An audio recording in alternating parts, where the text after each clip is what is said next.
Some of you may recognize this little guy. This is a P90, FN P90. Or rather, this is an FN PS90, the civilian semi-automatic variant of the full auto counterpart. Now, as you can clearly see, this one has been SBR'd. It's a short-barreled rifle registered with the ATF. It has much shorter barrel on there than they originally come with. Now, the factory barrels that these come with are 16 inches, meaning they stick out to about, yay long, give or take.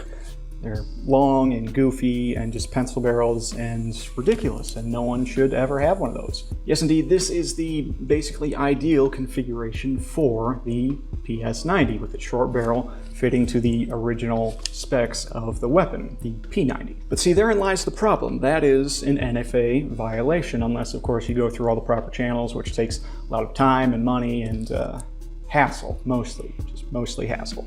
Not only that, but putting something on an NFA registry is a little detrimental for a few reasons. One, because it is a de facto registration, which does not sit well with me and many other people. But you also sign off quite a few of your rights at the same time. You want to take an SBR across state lines?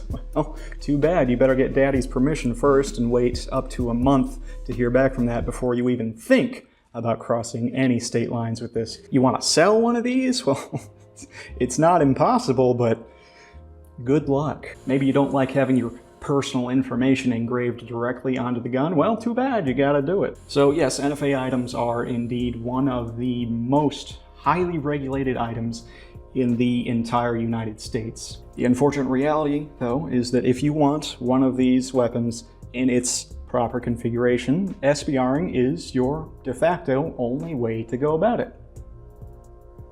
Or is it? You see, there are no pistol variants of the P90 PS90 available on the market. Every PS90 you see started life as a rifle and continues life as a rifle, if not a short-barreled rifle, but nevertheless, no pistol variants, that's it. And because of that, having a shorter barrel on it without going NFA is impossible. Let's talk about that, though. Let's head over to the bench. All right, so here's our SBR'd PS90. Let's go ahead and tear it down. If you're wondering, this is High Point.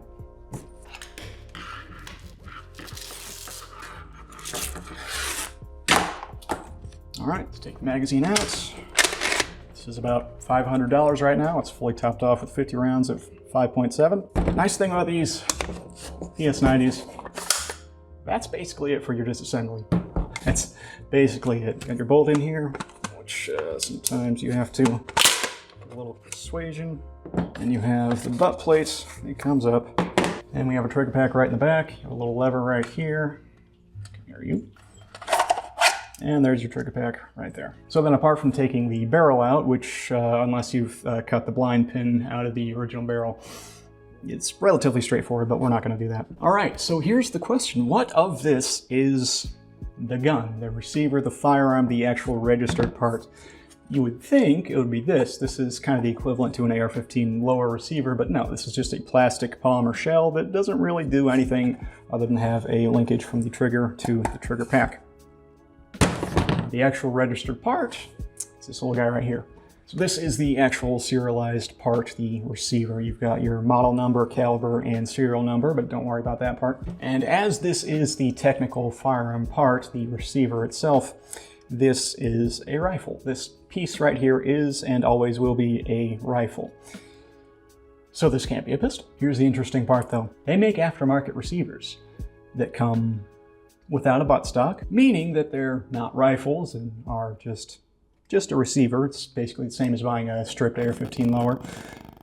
So one could, in theory, make a pistol P90. Now there's a few different varieties of aftermarket receivers for these, but the most populous, most common that you'll see is the FN90. It's spelled E-F-F-E-N. You see what they did there? Haha, funny.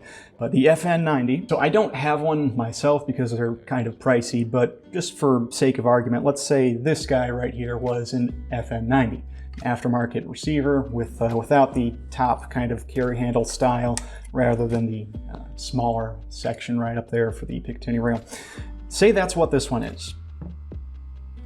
Okay, we have it as our stripped receiver. It's not a rifle. It's just a receiver, until we slap some other odds and ends on it. So if we were to put this receiver into this sort of airsoft style clamshell plasticness with this butt pad, that would make it a rifle. You starting to see where I'm going with this? You have your strict receiver, a housing, which at the moment, technically this is your buttstock, right? So we put that to the side, we put all this together. It won't work, first of all, because this rear recoil detent of the bolt interfaces on this little divot here on that butt pad. So it wouldn't work without the butt pad on. That's by design, of course.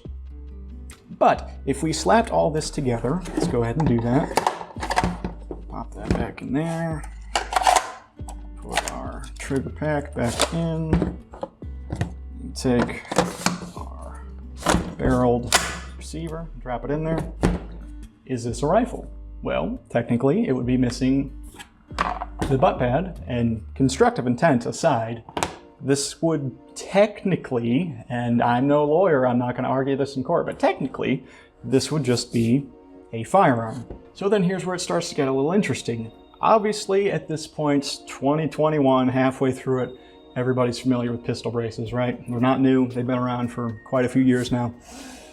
You put a brace on a pistol, well, it's, for the moment, still a pistol. The ATF is, of course, trying to crack down on that, but for the moment, still a pistol. So what's that little guy? So you may be familiar with something looking a bit like this. This is a tailhook brace. It's very common for pistol caliber carbine, pistol, not a pistol, braced things like, say, your TP9 or CZ Scorpions, things of that nature.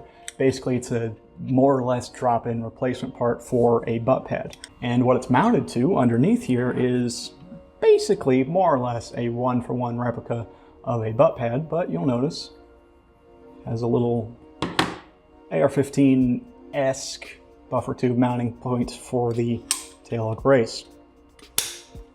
Just clicks in place just like that, and not perfect, mind you, but it does fit. So we take our pistol brace and put it on our not a rifle firearm here. Well, what do we get?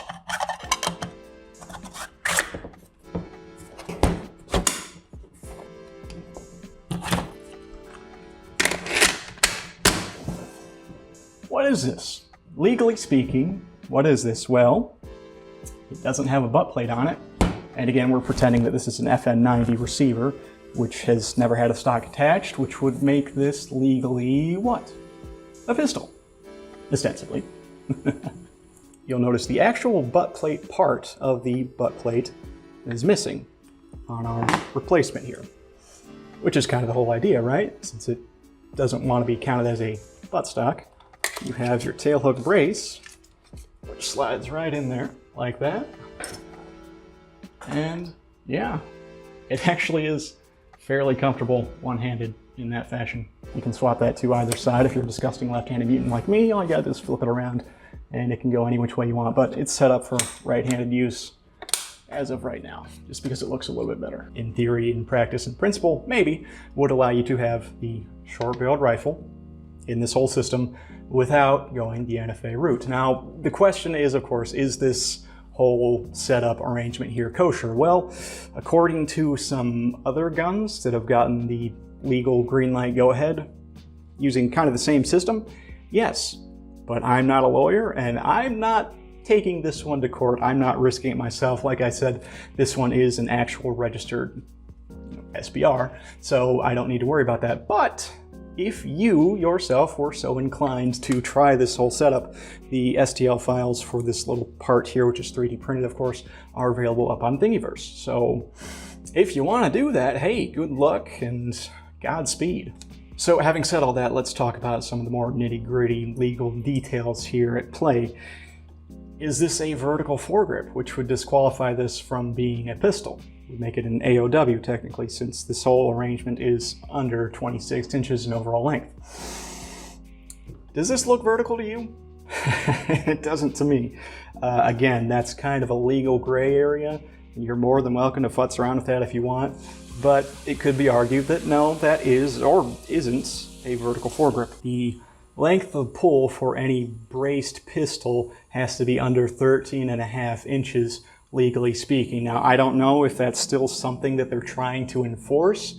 They had a go at it at one point, but it's kind of up in the air whether they're still holding to that or not. But let's just say, for argument's sake, that that is something that they want to keep on the books. The length of pull from the back of the brace to the trigger currently is just a hair over 14 inches, as you can see. Here's the thing though, this is an aftermarket aluminum trigger. It's very nice, it's much better than the stock one, which is just kind of plastic, which binds and it's kind of uncomfortable.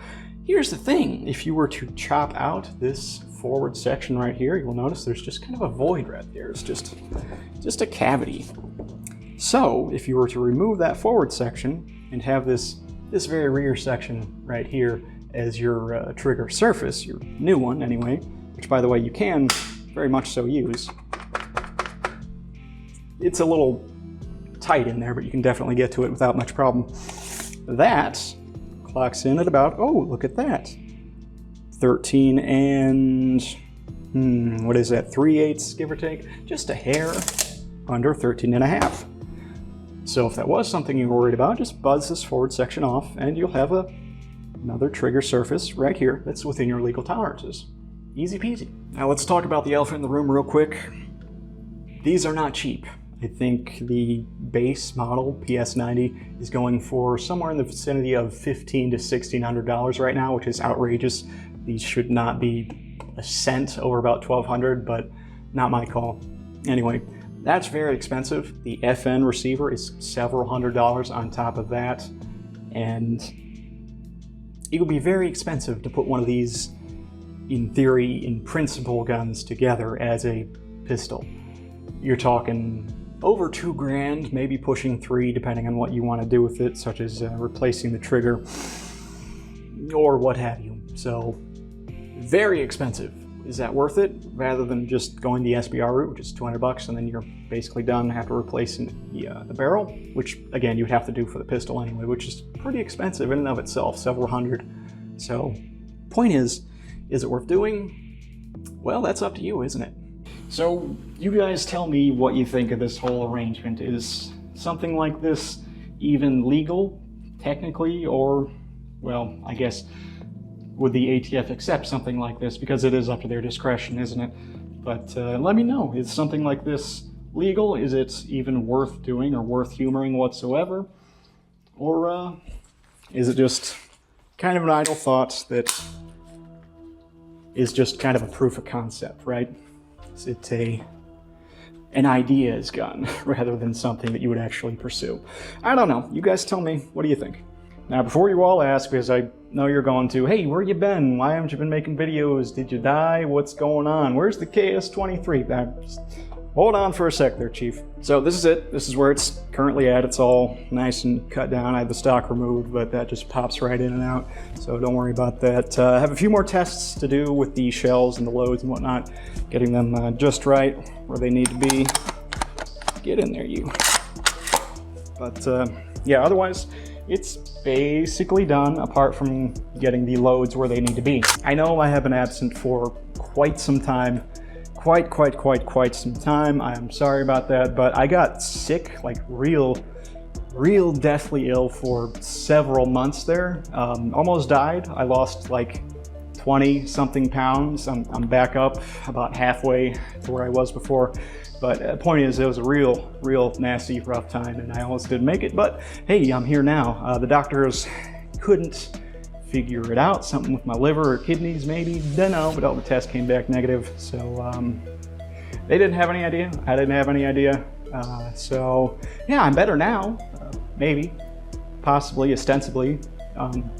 We'll find out, I guess. But I'm okay now, I guess, maybe. But yeah, I had a real rough time there, so sorry about that. Anywho, this guy will hopefully be up next, and we'll finally get it all squared away.